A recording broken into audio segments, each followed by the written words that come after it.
Bahaya besar sedang mengancam Bitcoin, Ethereum, dan Celsius. Apa sebenarnya yang terjadi? Itu yang akan kita diskusikan pada hari ini melalui thread Twitter dari Small Cap Scientist. Selain itu, kita juga akan lihat technical analysis harga Bitcoin dan Ethereum. Nama saya Kelby dan saya menyajikan informasi seputar fundamental, technical, dan on-chain analysis. Tonton video ini sampai akhir agar informasinya lengkap dan bermanfaat.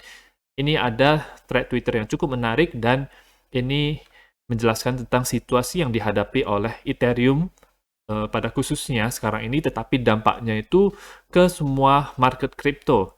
Jadi, nah, ini ada soal dua Ethereum ini. Yang pertama adalah Ethereum asli, kemudian yang kedua itu adalah stake Ethereum, STETH ini adalah stake Ethereum yang berfungsi untuk nanti setelah Ethereum 2.0 itu selesai atau setelah merge terjadi, nanti stake Ethereum ini bisa diklaim menjadi Ethereum, ya. Dan jadi ini stake Ethereum itu merupakan Ethereum versi stake dari Lido Finance. Jadi mereka yang membuat Ethereum ini untuk mengamankan Ethereum setelah terjadinya merge. Stake Ethereum ini dia di back 1:1, jadi sama saja sebenarnya, tapi beda dunianya dengan Ethereum. Sekarang itu sangat tidak liquid sampai merge itu terjadi beberapa bulan ke depan. Nah, ini tidak pernah ada isu sebelumnya karena Curve Finance yang memprovide likuiditasnya. Jadi kalau misalnya likuiditasnya itu cukup banyak, maka harga daripada stake Ethereum ini dia akan 1:1 dengan Ethereum. Jadi itu aman. Tetapi ternyata apa yang terjadi di pool di Curve Finance ini itu mulai di tanggal 10 Juni, jadi 3 hari lalu, itu mulai tidak seimbang. Dengan ada 75% itu poolnya itu terdiri dari stake ETH ini, dan 25%-nya itu adalah Ethereum, jadi tidak seimbang ya. Balance-nya itu adalah 50% dengan 50%.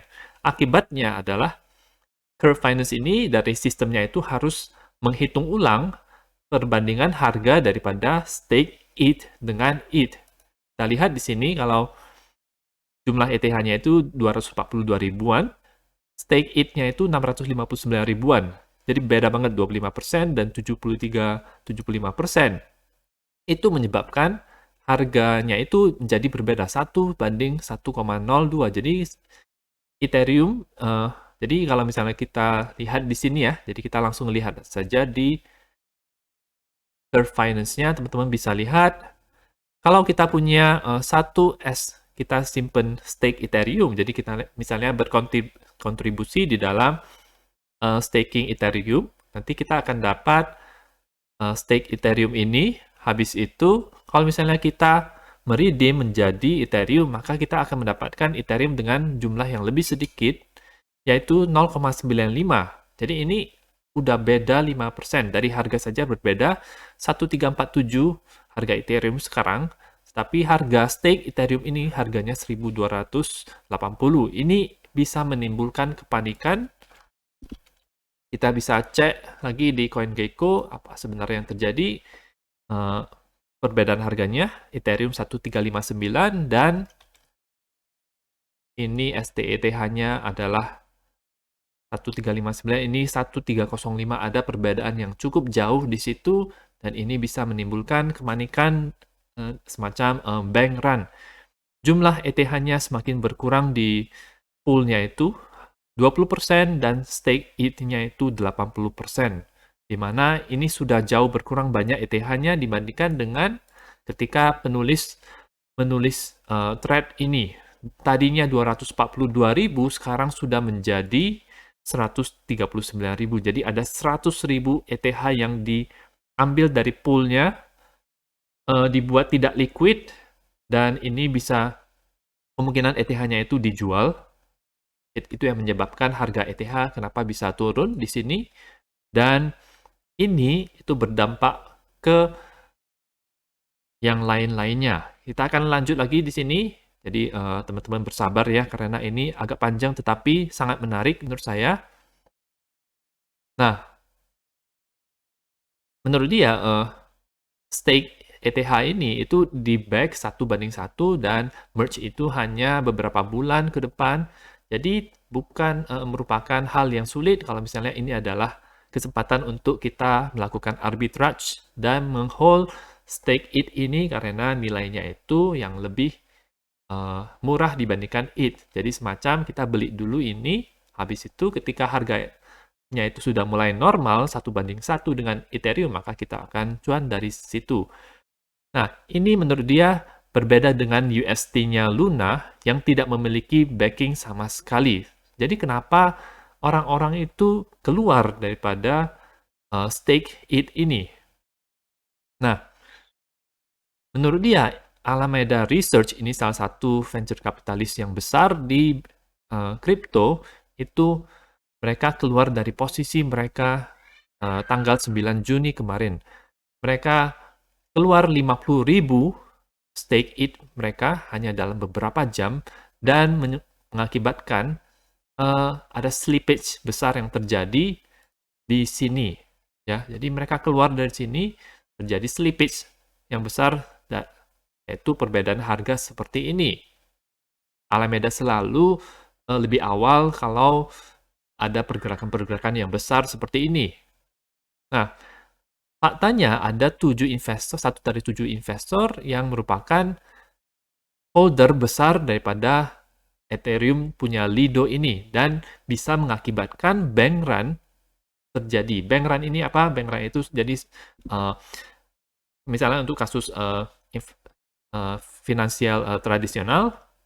Jadi misalnya ada terjadi sesuatu yang tidak baik di negara, misalnya orang-orang itu mulai menarik uangnya dari bank. Dan ini semacam snowball effect, jadi efek bola salju, makin banyak orang yang lagi menarik uang dan ini mengakibatkan karena bank itu tidak punya sebanyak itu cash, mereka tidak bisa membayar semua cash secara cash kepada semua orang yang mau menariknya, maka ini bisa mengakibatkan krisis ekonomi, crash daripada ekonomi tersebut, nilai daripada mata uang tersebut bisa turun. Dan ini adalah macam bank run. Dan seperti yang tadi saya bilang, kalau misalnya kejadian bank run di negara kita, itu beneran bank-bank itu tidak punya cash untuk mengcover kita semua. Jadi makanya kita perlu ada semacam diversifikasi ya.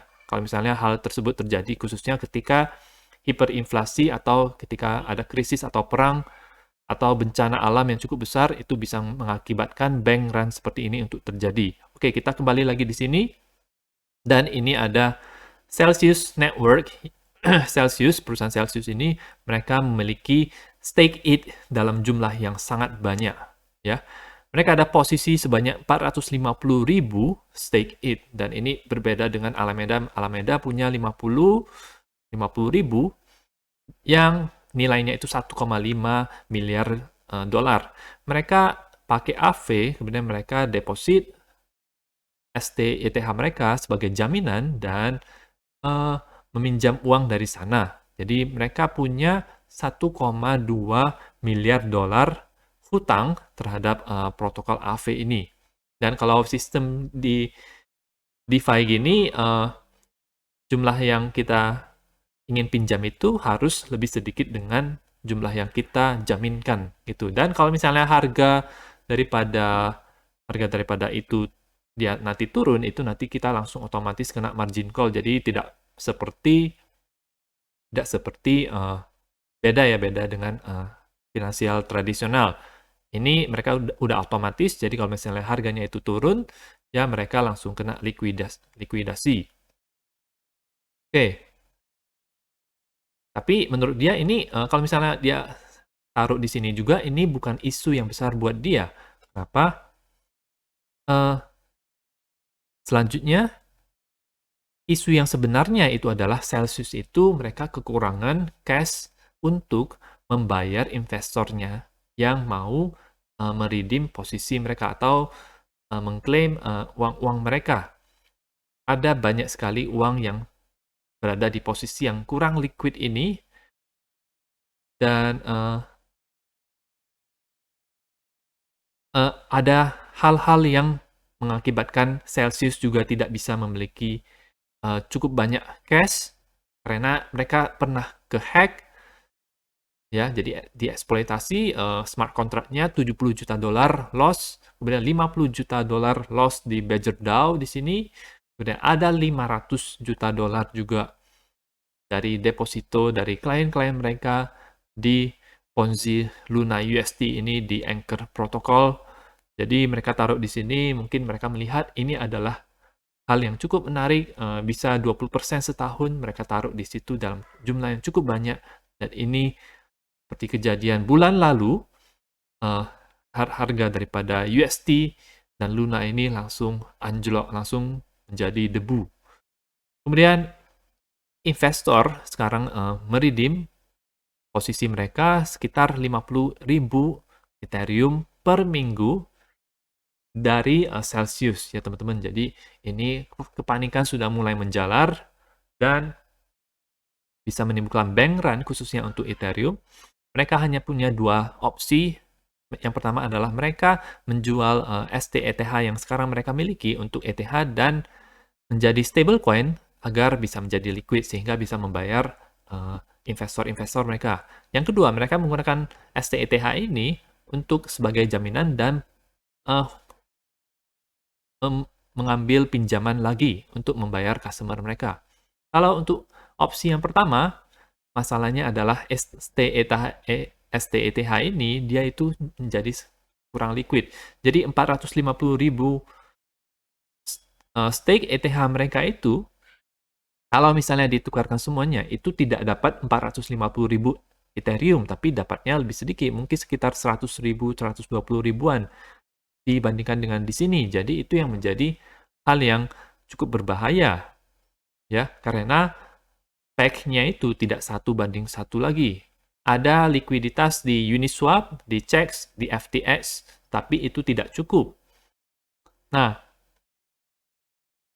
kalau opsi 2 bagaimana? Opsi 2, mereka sudah ada $1 miliar lebih hutang, dan jadi kurang baik untuk Celsius. Jadi opsi 1 dan opsi 2 ini tidak bisa mereka jalankan. Dan kita lihat kemungkinan besar Celsius itu akan membekukan segala macam withdrawal daripada Celsius tersebut. Dan ada juga ini, ada situasi di mana ada beberapa whale yang lain yang memiliki posisi STETH ini yang bisa memberikan pergerakan yang besar, di mana Swissborg dia punya 80.000 STETH dan mereka bisa dump di pasar, dan ini bisa membuat Celsius kena likuidasi. Oke, kita lihat selanjutnya.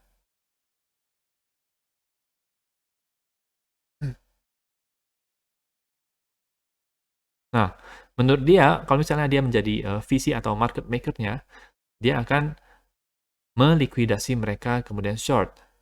Kemudian mereka akan berusaha untuk menghancurkan peg 1:1 ini menjadi serendah mungkin, dan bank run bisa terjadi, harga Ethereum itu bisa turun, anjlok, dan kemudian membeli stake Ethereum itu dalam harga yang semurah-murah mungkin sebelum terjadinya merge.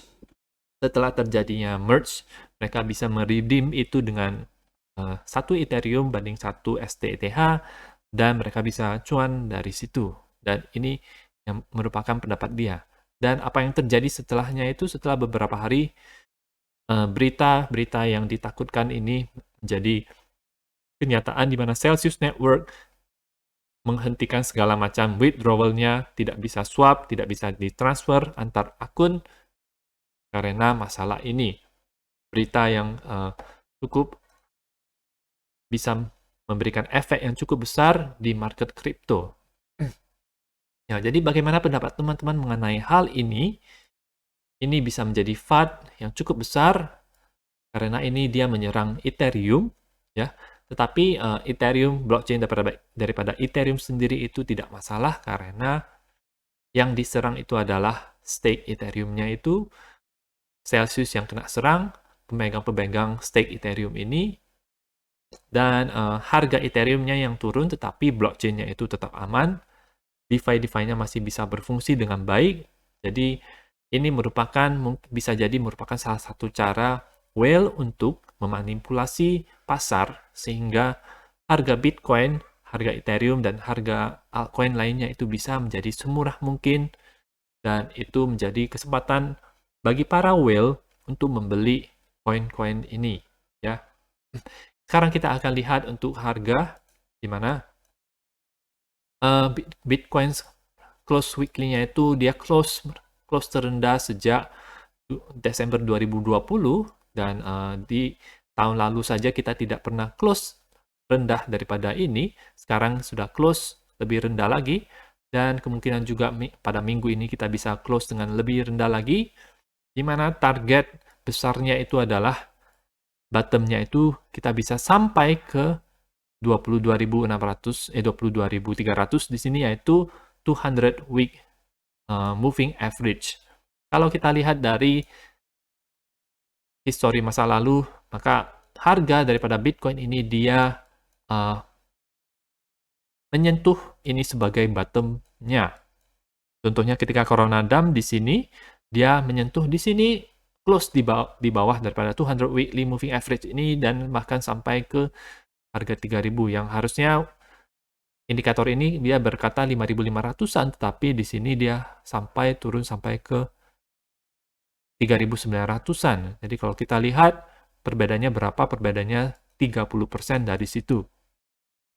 Di sini ketika bear market 2018-2019 itu sama juga, tetapi dia tidak separah yang Corona Dam ini karena dia sudah mengalami penurunan yang cukup tajam dari 6.000-an sampai ke 3.000-an. Jadi dia hanya nyentuh-nyentuh saja, habis itu naik, kemudian nyentuh lagi, habis itu beberapa minggu kemudian dia langsung naik dari situ.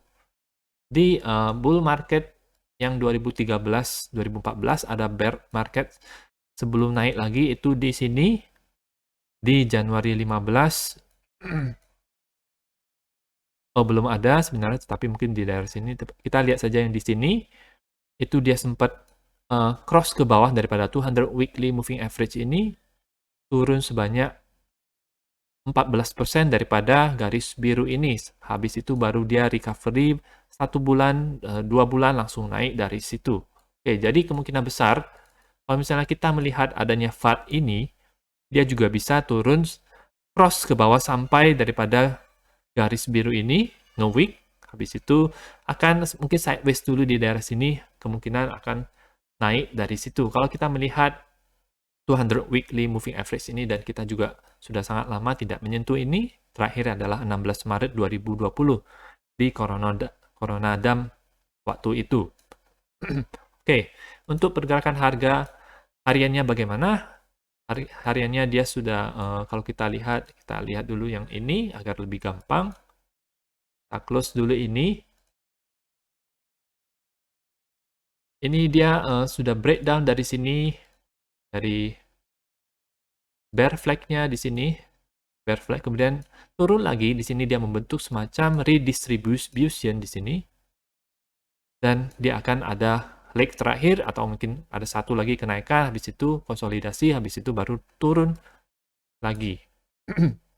Kalau kita lihat dari pola wave-nya, kalau untuk dari Fibonacci sendiri, ini saya menggunakan Fibonacci dari berbagai daerah seperti di sini, di sini, di sini, dan di sini itu saya tarik, kemudian saya akan lihat confluence-nya itu ada di mana saja. Jadi daerah-daerah yang ramai, pertama itu adalah di daerah sini, ini ada 1, 2, 3 garis di sini, daerah 29.000, makanya kenapa dia sempat sideways dulu di sini, jadi tertahan, dan sekarang dia terjun bebas ke sini. Daerah selanjutnya itu yang ada garis daerah support, itu adalah kalau daerah sini, dan terakhir di daerah sini yaitu di all time high sebelumnya di daerah 19.000, 20.000-an. Jadi kemungkinan bisa tertahan dulu sebentar di sini 23.000-an. Habis itu dia bisa melanjutkan lagi pergerakan harga ke bawahnya dan menukik sampai ke 18.000-an sampai 17.000-an. Kalau kita lihat dari Fibonacci-nya. Ada 1, 2, 3 garis Fibonacci yang bertumpukan di sini, jadi kemungkinan besar di sini bisa ada buying pressure yang cukup tinggi untuk Bitcoin. Dan menurut saya teman-teman bisa pasang jaring di daerah sini. Kalaupun tidak kena juga, itu nggak apa-apa karena uang teman-teman masih aman. Jadi pasang agak rendah juga nggak apa-apa, sampai 16.000, 15.000, 14.000, 13.000, nggak apa-apa. Kalau misalnya di exchange tersebut tiba-tiba nge-weak, jadi teman-teman bisa dapat harga Bitcoin yang sangat murah, misalnya bisa dapat 13.000, itu sangat murah sekali dibandingkan dengan sebelumnya. Dan kalau misalnya kita ke daerah ini 18.000, itu juga ini ada Fibonacci 78,6 yang merupakan daerah yang cukup enak untuk terjadi bounce dari situ. Oke. Itu untuk Bitcoin. Bitcoin dominance bagaimana? Bitcoin dominance dia sampai ke daerah resistance ini masih uptrend, masih naik ke atas. Jadi tidak ada hal-hal yang baik untuk altcoin sekarang ini, kemungkinan bisa sampai ke daerah sini lagi, dan puncaknya adalah di daerah 60% ini itu bisa menjadi daerah yang cocok bagi kita untuk membeli altcoin daerah sini. Oke, Ethereum USD bagaimana? Ethereum USD dia sama juga seperti Bitcoin, akan terjun bebas karena masalah stake Ethereum ini, Celsius, dan segala macam lainnya. Dia udah breakdown daripada descending triangle dan sekarang sedang terjun bebas. All time high sebelumnya tidak cukup untuk menopang harga di sini, jadi dia harus ke daerah selanjutnya, yaitu di sini ada daerah konsolidasi, di sini 1.100-an, kemudian 1.000, dan support terkuat itu ada di 800-an. Jadi itu bisa di situ. Kalau misalnya dia ke 1.100-an itu dia bisa minus 16%, ke 1.000 dia minus 26%, ke 800 itu dia minus 40%. Kalau kita bandingkan dengan Bitcoin bagaimana? Kalau dia ke ini 11%, kalau misalnya dia ke 18.000 bagaimana? Dia itu 30%, jadi bisa saja ke 18.000. Kalau misalnya 18.000, maka dia akan turun 30%, dan Ethereum itu bisa turun lebih banyak daripada itu, bisa ke minus 40% di harga 800-an ya teman-teman. Jadi itu merupakan proyeksi harga turunnya itu kalau misalnya yang terparahnya ya. Nah, dan itu saja untuk analisa pada hari ini. Jadi FUD yang cukup besar menyerang Ethereum, altcoin terbesar kedua yang blockchain-nya itu paling banyak dipakai, paling banyak ekosistemnya, aplikasi terdesentralisasinya, dan lain-lain. Dan ini bisa menjadi semacam serangan yang cukup maksimal untuk harga Bitcoin dan bisa terjun bebas dari sini. Kira-kira berapa target harga Bitcoin dan Ethereum menurut teman-teman? Bottomnya itu berapa? Apakah 18.000? Kalau Ethereum apakah sampai ke 800? Atau bisa lebih rendah daripada itu lagi? Apakah bisa sampai ke misalnya 14 ribuan di all time high di 2019 ini? Teman-teman bisa komentar di bawah. Dan itu saja, semoga informasi yang bermanfaat.